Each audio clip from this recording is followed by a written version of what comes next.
So, good morning, everyone, and welcome to the latest episode of this podcast. And today we are with Murali. Thanks for joining us, Murali. Thank you. For those of you who have not really come across him, I'm sure that that's very few of our listeners, because whoever is connected with the domain of cybersecurity is not no stranger to Murali. So he's currently engaged as a virtual CISO, and he's worked as a cyber risk researcher. He's been working on responsible AI and generative AI implementations as well. So he brings in some very fascinating insights into some of the evolving, evolving factors that are influencing cybersecurity already and are going to influence in a big way in the future as well. And he has had a very rich career. We'll be sharing his link, his LinkedIn profile link also shortly with our folks. And you'd realize that he's sort of evolved across multiple roles in a rich career spanning almost 3 decades across various information security and compliance profiles. So welcome, Murali. Great to have you with us. And Thank you. Thanks for having me. Thank you, Murali. Really appreciate you joining us. So just to get things rolling, Murali. So this is a question we ask everyone. So take us through your career journey. I could see that you started pretty early and you have really grown, and you've become a very fundamental pillar, in SigmaRed Technologies at this point as a virtual CISO. So how has it been, Murali? How's the journey been so far? Yeah, so far, it has been fantastic in SigmaRed and overall as a career. Right. And basically, I'm a software engineer and a pretty interesting career I had. Then after finishing my computer science degree, I moved on to finance. I'm a CPA from India. And then I got into legal. So I'm a chartered secretary as well from India. So I finished my engineering, got into finance, got into legal, spent few years in legal compliance and financial auditing extensively. And then I had a chance to work with companies like Bosch in India and so on. Then moved on to the cybersecurity. Had a chance to work in multiple countries in Europe and Australia and Singapore and US. And now I'm in Canada. Had a chance to work with multiple Fortune 500. So that is a background that got interested me, my financial auditing background, my legal compliance background. Then I combined that with technology. Then it becomes technology auditing, technology compliance. So cybersecurity was a very logical way to enter. And of course, I liked AI. I code in AI. So I thought I'll bring cyber AI into the mix. So then AI itself needs to be secured. AI itself needs to be regulated. So responsible AI tagged along as well. So that is kind of a overall background about myself. And I'm pretty passionate about what I'm doing. Thank you. It does come across in your LinkedIn profile as well, Murali, that you are you're quite a dynamic person and a professional to boot as well. But very interesting aspects you brought out about AI and the responsible AI bit as well, Murali, because a lot of our listeners have asked us many questions. I mean, over our last few episodes about really the positive side, of course, has been discussed, but there have also been some concerns that AI brings to the table as far as cybersecurity is concerned. So your thoughts, Murali, how is it that you are viewing this whole paradigm shift that we are right now in the middle of this transition to, embracing AI across, multiple industries and use cases as well. So how do you see things panning out? I mean, from a CISO perspective, if you look at it, because that is this conversation, right? From CISO perspective, AI has been fully adopted. So there is no question of whether you want to adopt AI. That is a basic necessity now. Now, the problem is, what are all the perspectives of looking at AI? For example, AI for enabling business. That's a perspective. Second, AI to enable cybersecurity itself. That is another perspective. Third, defending AI, protecting AI itself is another perspective. And fourth, defending security based on AI-induced cyber attacks is another perspective. And AI to be compliant with more than 700 AI policy directives emerging globally. So suddenly, as a CISO, there are multiple dimensions coming. So it's very important for CISO to understand. This is point number one. And point number two, I think the role of CISO itself to an extent is changing. What I mean by that is CISO function is no longer a kind of a substream function sitting in the corner doing some tech work.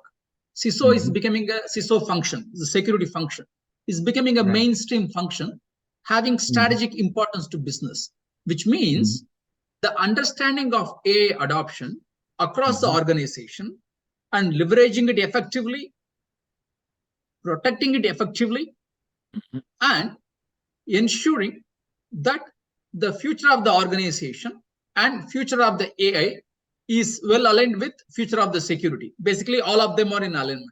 That's how I broadly see, and I'm happy to get into details further, but that is my quick response to your question. That kind of covers all the aspects and all the dimensions that you mentioned.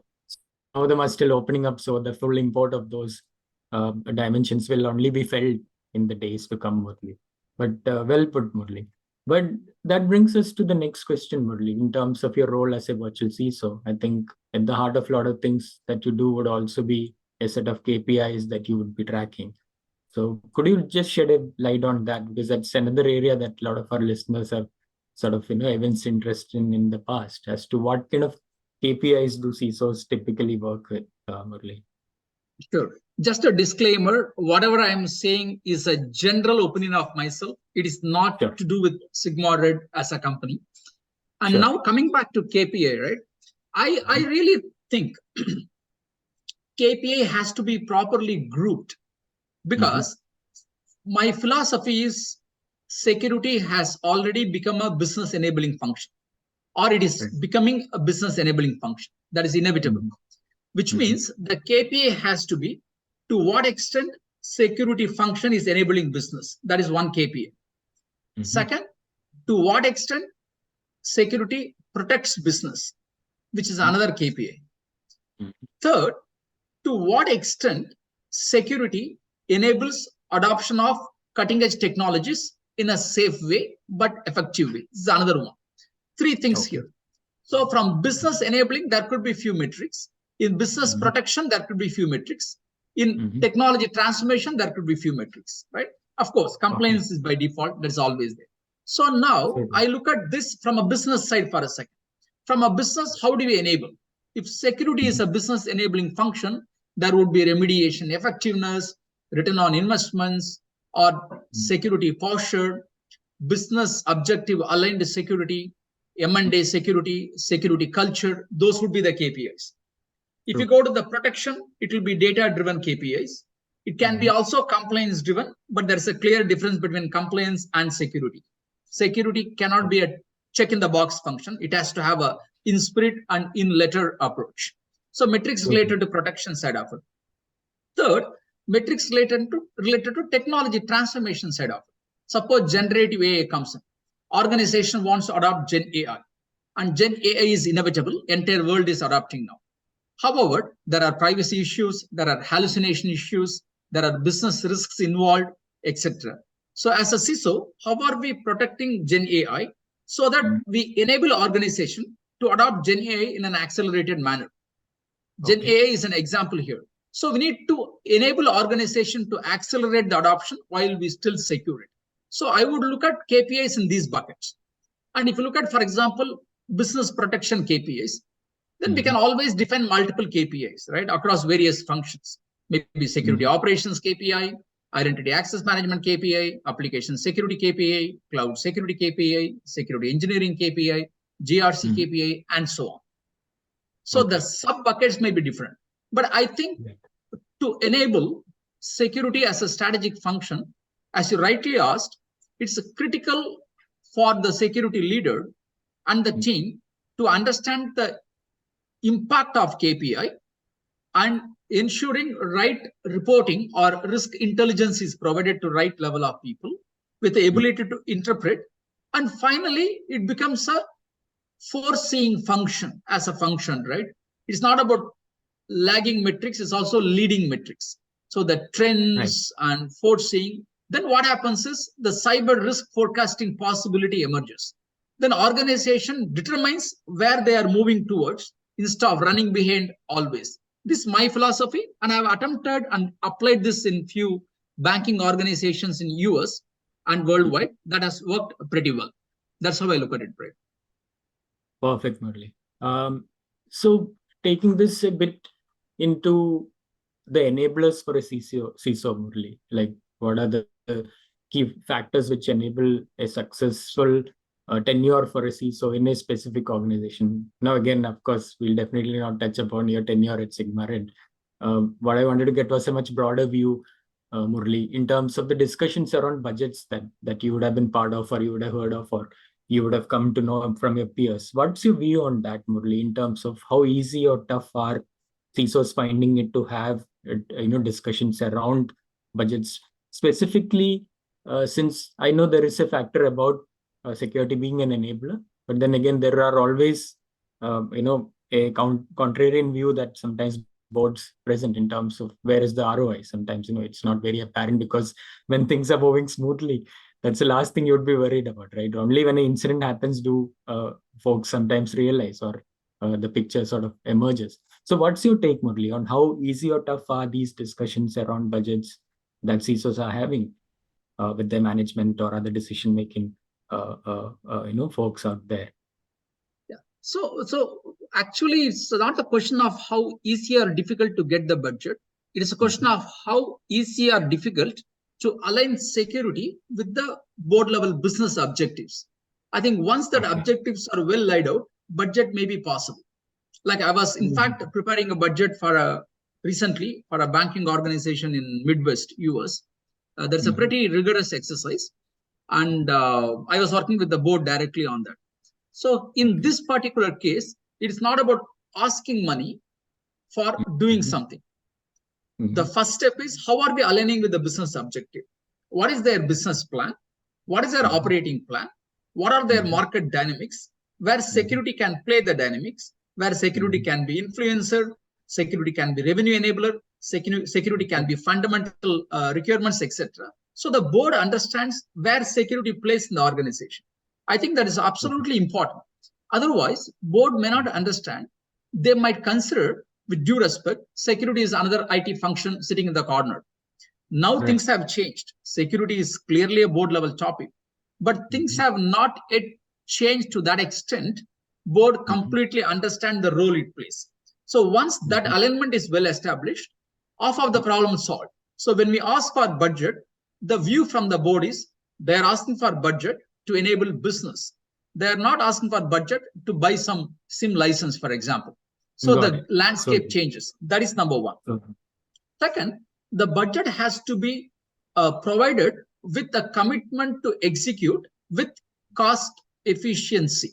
So what I'm saying is, it is not about throwing some big numbers. I want a $10 million budget. Not like that. Can we break it down? What are the risks involved? How the risks are prioritized? And how it is aligned with business? And how we are going to make it effective and efficient? That becomes important. Then the board gets a confidence, good, their remediation initiatives are effective. Next is, how can we come up with some kind of a financial effectiveness score or return on investments, for example, so they get a broader idea. There is no need to be arithmetically accurate. It is not a financial projections, but it gives a perspective to the board saying, hey, I want $10 million budget. This is what it is. This is why I need it. For example, someone who wants to get into Europe or California expansion, they want to get the privacy in place. Now we can very well say, you are entering, there is a $20 million business from California you are going to get, then there will be CCPA will be involved, and you need to get the privacy in place. Therefore, it is very important for you to enable that business. Then suddenly the budget becomes a possibility. So meaning, number one, close alignment. Number two, cost efficient remediation effectiveness. Number three, some kind of metrics like return on investments, etc. Once these three are given, it becomes a little easier. And we always tend to think board people may not be detail oriented. No, they can very well be detail oriented. Why they have not been detail oriented in some cases? Because the security has been put in technical. If you go and talk about Qualys vulnerability scanning to board, they don't need about Qualys scanning. What they need about is the vulnerability, the resultant risk, when they need to remediate, so organization is protected.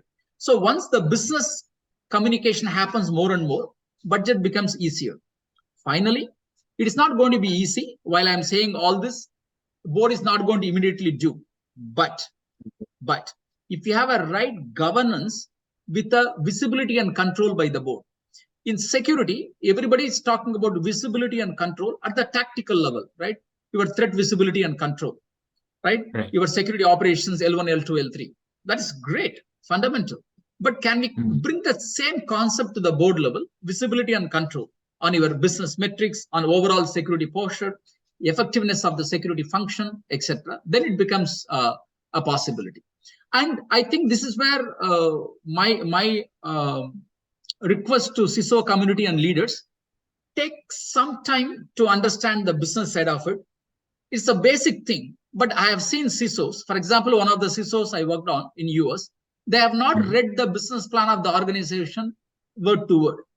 They have a tendency, why should I worry about my organization's business plan? I'm a security person.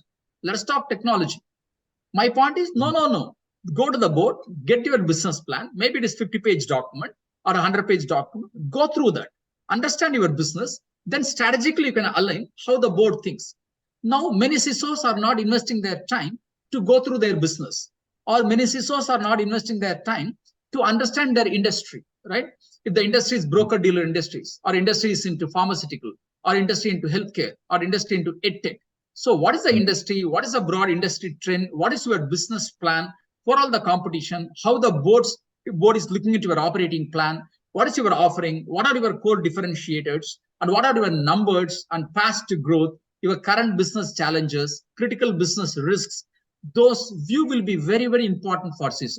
So I would say when someone wants to go and propose a budget to board, it's a good idea to take a step back, spend some time and deeply understand the business. Then the board conversation could be much more easier. That's how I look at it. Thanks, Murali. Very interesting perspective there about CISOs having to align with the business plans and even making themselves, or rather sensitizing themselves to the business objectives and the goals of the organization and aligning security accordingly. I think that will lead to a much more informed and more understanding conversation from both sides. I think that will be a good exchange also, Murali. Well put again. But taking this a bit deeper, Murali, and going into how typical organizations are structured. Silos are everywhere, let's face it. It's not just the government, of course. Even in enterprises, you will come across these functional and hierarchical silos as well, where typically the cybersecurity does not really take a backseat, but it just kind of gets lost somewhere amongst these silos that, because at the end of the day, you cannot deal with cybersecurity at a team level, or you cannot really have only or the CISO just leading, right? You need support from all the functions and the entire enterprise to really back you up there as well, Murali. So how do you build a consensus at the other at various team levels, and when you have these conversations across other teams and other stakeholders? How do you lead that conversation, Murali, as CISO? Yeah, so I think CISO, first of all, should have a view, in my humble opinion, that CISO is not the end-to-end solver. CISO is an enabler. CISO should not come, I'm going to solve all security problems. No, I'm going to enable the solution of security problem. That is number one. Second, very important to ensure business understand the accountability, right? Otherwise, organization will put everything on security team. Something goes wrong, it is CISO. Yes. So that is not correct. Security is everyone's responsibility. CISO's function will enable. What I mean by that? What I mean by that is practically on the ground, CISO should run one or two lifeline calls. For example, your remediation governance call with all the respective business stakeholders. I remember running those calls for a large organization I worked earlier with 72 stakeholders, more than 70. It's a multi-billion dollar organization, 70 stakeholders. And my philosophy was, guys, it's your headache. You are accountable. I'm ready to enable you. You cannot say that everything is CISO's problem. So what I mean by that is engaging the stakeholders right from beginning, keep educating them about their own accountability to themselves. At the same time, have a deep commitment to enable and support them. And people tend to forget all this. So run our regular calls so that they're all engaged. To make this happen, two critical things we should do. First, a critical thing, without top management support, security leader may not have the power to do all this. So support by top management is very, very important. I'm giving some practical tips here, right? It may vary from organization to organization. Generally, top management likes business, revenue, profitability, market, differentiator, growth. These are all the buzzwords by top leadership. If you go and talk about firewall, SIM, and threat hunting, that gets into the second bucket by default. So it's very important to plan this alignment, as I mentioned earlier, and try to get top management support. It is an art and science maybe, but it is mandatory now. Nobody is going to help us. Because as you very rightly asked, it is easy for organization, any organization, to gravitate towards their default state. What is the default state? Security is another IT function, put them in the corner. Something goes wrong, security is accountable. If breach happens, fire CISO. This is a preconceived notion for some people in some cases. It has to be broken because CISOs have to transform their function. Towards that, they need to transform the organization. So once we have the top management support, once we create that accountability awareness, people talk about security awareness. I would say security awareness is a bucket, right? There is a strategy awareness, business plan awareness, accountability awareness, non-negotiable awareness, and then security awareness. This itself can be broken into policy awareness, remediation awareness, risk awareness, and so on and so forth. So people say, okay, security awareness, okay, we'll start educating the people. Hold on. Have you educating them about their own accountability? Hold on. Have you clarified your non-negotiables to them? Hold on. Have you clarified that this is the metrics we are going to go to board? If you don't meet this, your name also will go to the board. Do they aware of it? Once that is very clear, automatically they come forward. It takes 6 months to 2 years to happen. It's not going to happen overnight. But it becomes a tremendous commitment to establish this culture. Then CISO and security team start playing a very strategic role. Otherwise, they'll be running behind always due to lack of resources, that lack of budgets and lack of power and too much of risk happening around. It will become kind of running around function. I think we should take a step back, enable our own competency very strategically, focus on those kind of moves. This is my reaction to your question. Perfect, Murali, which also brought me back, or rather took me back to another observation that you made about the difference between cybersecurity and compliance, Murali. I think I should have asked you this question then itself about, can you just clarify a bit, because that's very interesting for a lot of our listeners, that I think these two, though they are joined at the hip, but there are still different approaches to compliance and security. And ultimately, as you rightly said, culture has an impact on both of these. But where do you draw a line, or how do you differentiate the two, to get back to that observation, Murali? I'll give an example here. Sure. I was working in Netherlands for a company that's almost a $50 billion company. Okay. And I was kind of reviewing their compliance papers. Are they compliant? Yeah, they are compliant. How am I saying they're compliant? There are a set of compliance controls. It can be ISO based or CSO based or whatever norms, and they're meeting all the norms. So technically, everything is checked. They are compliant. But are they fully secure? Let us talk about that for a second. Now, what is the business context? They had at that time, I don't know now, at that time, more than 200 business group companies, right? Subsidiaries, etc. More than 200. Now, these 200 are not properly culturally aligned. Now, there is no compliance checklist about effective alignment of security culture. There is no checklist like that. But it is becoming important so board can take strategic cyber decisions, allocate budget appropriately, for example. Now, it is not compliant. It is security. I'll give another example. Another organization, which is almost a $100 billion organization. I was part of one small unit there. They were doing demergers big time. So when they're doing demergers, basically, now there are some security portions to be logically closed and handed over to the company, which is getting demerged. Now, which means for optimal valuation of the company getting sold, security has to be optimized. That is not compliance, because there is no checklist like that. That is security. Totally. Third and last one, right? Third and last one. Some companies may onboard a fintech for their correspondent banking services. And if you look at fintechs, their agreements are, I don't want to get into details, but in summary, there's a complex expectations coming in. You guys may be compliant, But then you need to ensure the agreement forced by the fintechs have to be done for your business growth. So there are so many aspects where security will go much beyond compliance. Coming back to your question is very valid. Now, what to start? I need to start somewhere. What to do? If complaint is an easy approach to get 101 done, I would say get 101 done. Get the basics done. It's okay.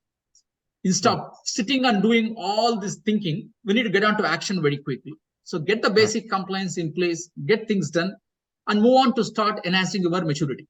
That's why I always tell people it is so critical to have a maturity thinking, right? It is not on a day thinking. What is your current maturity? What is your future maturity? How are you traversing from current maturity to future maturity? That is a default thinking. CISOs must think. So when you start thinking maturity, you already know automatically what is the compliance and what is the security difference. Compliance may ask you to do one particular thing, but security can increase that further. That is my quick reaction between the two. It's a great topic, a lot of online blogs on compliance versus security. I would really request people to read. Yeah. Perfect. Thanks for that, Murali. Now we've got a few more minutes to go, so I'll be quick with this one. Now, looking back at your career, Murali, I'm sure a lot of cybersecurity aspirants, folks are looking at getting into this domain, who are planning to, or rather, who are also as passionate or want to be as passionate as you are, Murali. So, what is your advice to future aspirants and folks who are, planning a career in cybersecurity? What is it that they really need to do? They really need to watch out for, and how to bring that passion out, Murali? Because that's another problem with a lot of folks that they are passionate, but then they are not able to really express it and convert it into something tangible to benefit their organizations and their careers in the process, Murali. So, how did you go about meeting these challenges? This is a great question, and there will be a separate podcast on this very topic. It's such an important question. Yes. I'll summarize very quickly, right? Sure, First is don't go after money. Advice number 101. Security is not a job where you go and get your salary. Not at all. Security is way beyond, because you are truly helping to protect the organization while unleashing your own potential. So my point is, there is not a job. Don't treat security as a job. That is number one. Second, you are doing something fantastic for the community, whoever is getting into security. Already there are millions of jobs open in security. As per the records, there are 3.5 million open jobs in security in 2022, if I'm right. Whatever the number is. But the point is, therefore, you are really helping the business to protect. Have that mindset. And number one. Number two, go deep dive. There is no need to have shallow. Even in risk management, you can go deep. People think risk management is a high-level fluff. Threat response is something amazing. Not at all. Everything has their own depth. Go into the depth quickly. Number two. Number three, be bold on new technologies. A person who is doing security operations or threat hunting, a person who is doing security operation in that threat hunting, in that using cyber AI, in that using generative AI, suddenly become a star. So adopt the technology aggressively. That is third point, I would say. Fourth point is fix some massive goals to yourself. That is my personal philosophy. People may disagree. It is glorious to fail in great attempts. No problem about failure. Fix some mega goals. So your goals are so big. And finally, last one is establish excellent communication skills. You may be technically fantastic, but still world may put you into a corner. Communication becomes important. Strategy, communication, ability to submit reports, ability to write reports, and so on and so forth. So these five I would look at. That is my advice to them. And I'm sure they will figure out the way. Once you have the goal, which is audacious goal, that will pull you forward more than you push yourself forward. Once you change that game, make the goals to pull you forward, then you try to push yourself.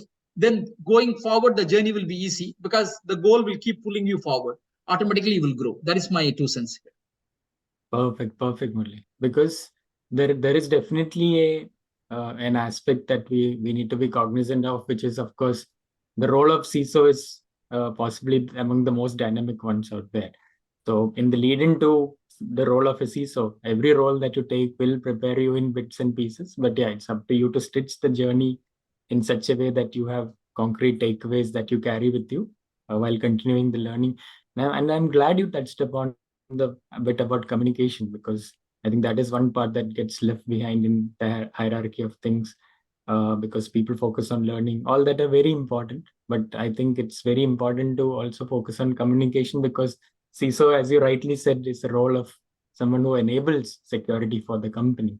So in the process of taking everyone together, the more articulate the CISO is, the more risk sensitive and aware the employees and the management would be. So in that way, the responsibility is definitely huge and well beyond what is usually written about CISOs. So hats off to people like you, Murali, who are at the forefront, right there in the trenches, leading this battle against these organized and unorganized cyber criminals out there who are trying to really bleed our economies and our enterprises, and rob so many jobs, so to say, in the process. So we'll leave it there, Murali. I'm so sorry that we have so less a time, but you have thanks for sharing such fascinating insights about these conversations, and you're taking us through your journey and your learnings as well, because I'm sure a lot of folks would have made points and notes about how to really handle the journey, and also how to handle these conversations internally and externally as well, Murali. And we will definitely look forward to bringing you once again for a much deeper conversation to continue this discussion we just really had, Murali. So thanks a lot for joining us. And we hope you have a fantastic day and a very productive week as well, Murali. Thanks Thank from you all very of much for us. having me. It was a pleasure talking to you guys. Have a great day ahead. Thank you very much.